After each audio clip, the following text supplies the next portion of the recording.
Hi there, I'm Sajan, and today we'll be talking about wisdom as Proverbs talks to us about it. So today's reading can be taken from Proverbs 3 verses 5 to 7, and it reads as this: Trust in the Lord with all your heart, and don't lean on your own understanding. In all your ways acknowledge him, and he will make your paths straight. Do not be wise in your own eyes. Fear the Lord and shun evil. Today we are going to look at what Proverb tells us about wisdom and what that means to us. We all have decisions to make in life. We all have different paths to choose from. And our decisions can affect so many others around us sometimes. What does wisdom mean to you? Who's wise in your life? So let us delve into understanding how we can use God's divine wisdom more and more in our lives. So earlier this week, I was lucky enough to have a day off, and I was hiking in Snowdonia. Many times along the route, we had a path to choose. Yes, we had a map, a compass, but many times along the route, the direction we were meant to go in was not particularly clear. Some of the paths were a bit overgrown. So we had to use our noggins and think, well, is this our path? Is this the one that's more beaten? Or is it just, a sheep's track? Is that the path that could lead us where we want to go, to the top?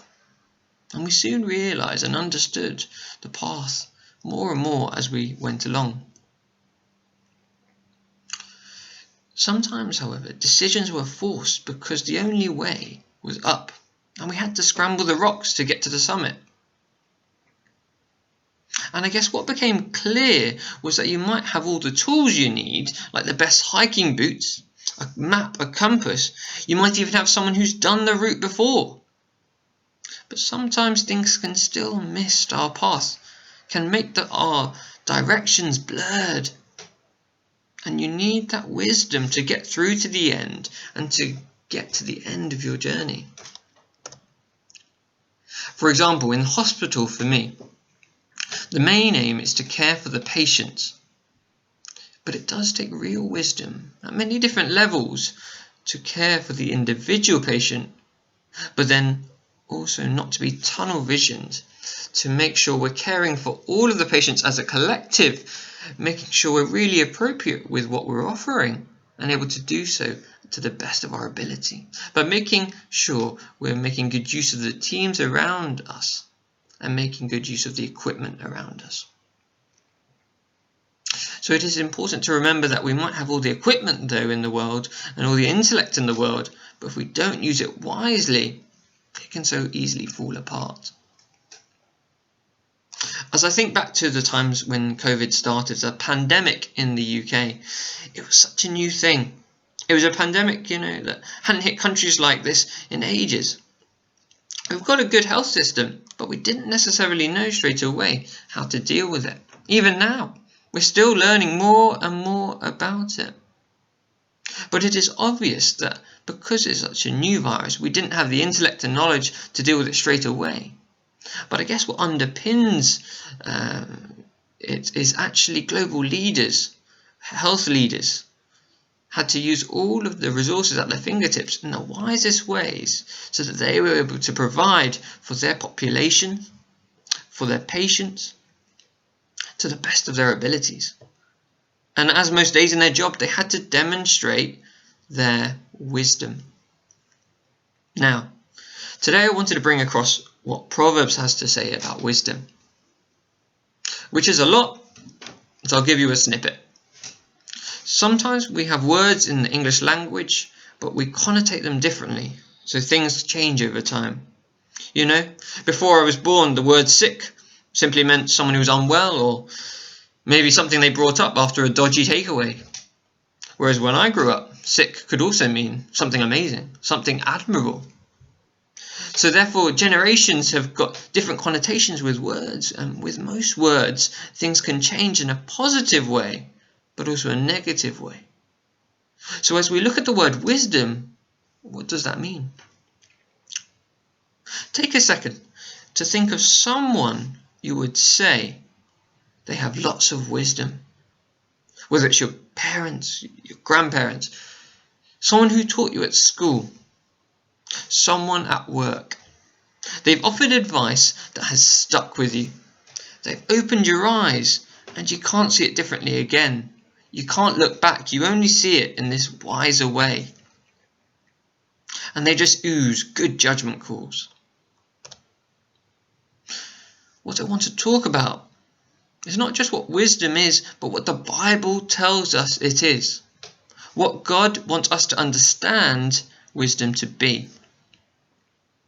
I'm sure you could give me an example of wisdom, but defining it is a bit trickier. And I hope to do that a bit more justice. The person you've been thinking of might be someone who's got lots of knowledge, loads of experience, and they're able to make wise decisions. The Hebrew word for wisdom is chokmah, and it actually is divine wisdom in Hebrew. It describes the knowledge, but also a morality, a law of morality. Like we have the law of gravity that's woven into the fabric of the world that we live in. It tells us that when I drop this brick, it will fall because of the gravity, the law of gravity. And similarly, with wisdom, divine wisdom though, we have knowledge, but a law of morality that goes with it. It's described in Proverbs as something that existed before the world was created, and it was a gift from God, from the heavens, and given to Israel, to those who had a relationship with him. So getting back to what that means for us, essentially there is a moral wisdom, something God has opened up to all of us, if we choose to receive it. But how do we use it? What does that look like in practice? As we go through our lives, we have to make decisions. And when you make bigger decisions, then which sandwich should I make today? But bigger decisions. Sometimes they can still be day-to-day decisions, but they're still big decisions. Wisdom really does count. But God is counting on us to use divine wisdom.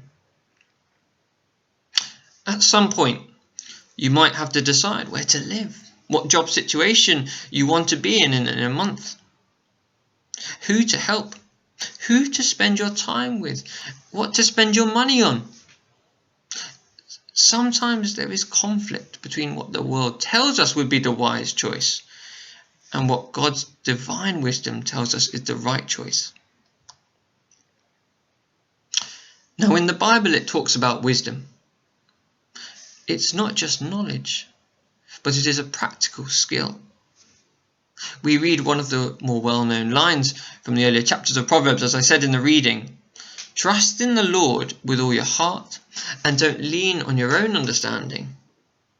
In all your ways acknowledge him and he will make your path straight. Don't be wise in your own eyes. Fear the Lord and shun evil.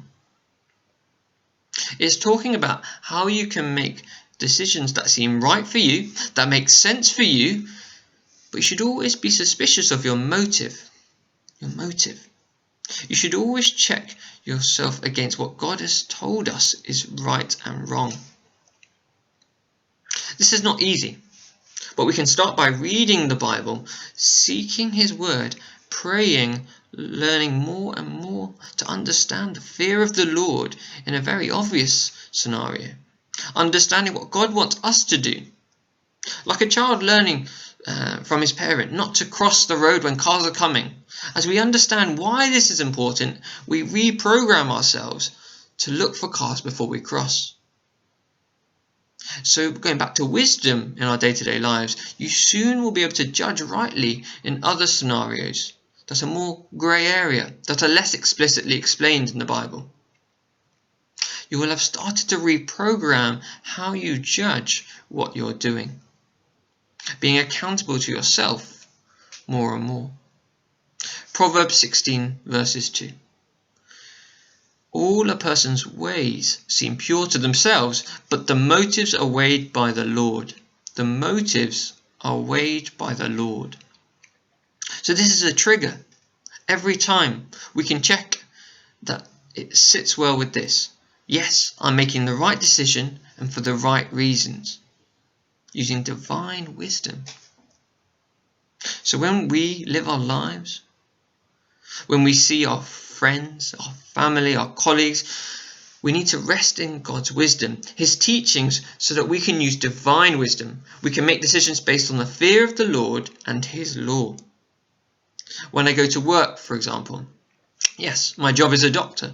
By default, it is caring for people, helping them to get better most of the time and making them comfortable. But it is really important to walk into every situation and think, am I doing the right thing but for the wrong reasons? Am I doing it for the recognition? Am I doing it for my glory or His glory? How can I make wiser decisions? So in summary, our lives aren't always linear and they're not always easy to navigate. But we do need wisdom to make wise decisions. However, we need to understand the difference between worldly wisdom, and divine wisdom, the gift from God. The type of wisdom that will come most naturally to us will depend on our influences. A challenge for us this week and for the future is to spend more time in the presence of God so we're able to check our decisions against God's divine purposes. Thank you, and God bless you all.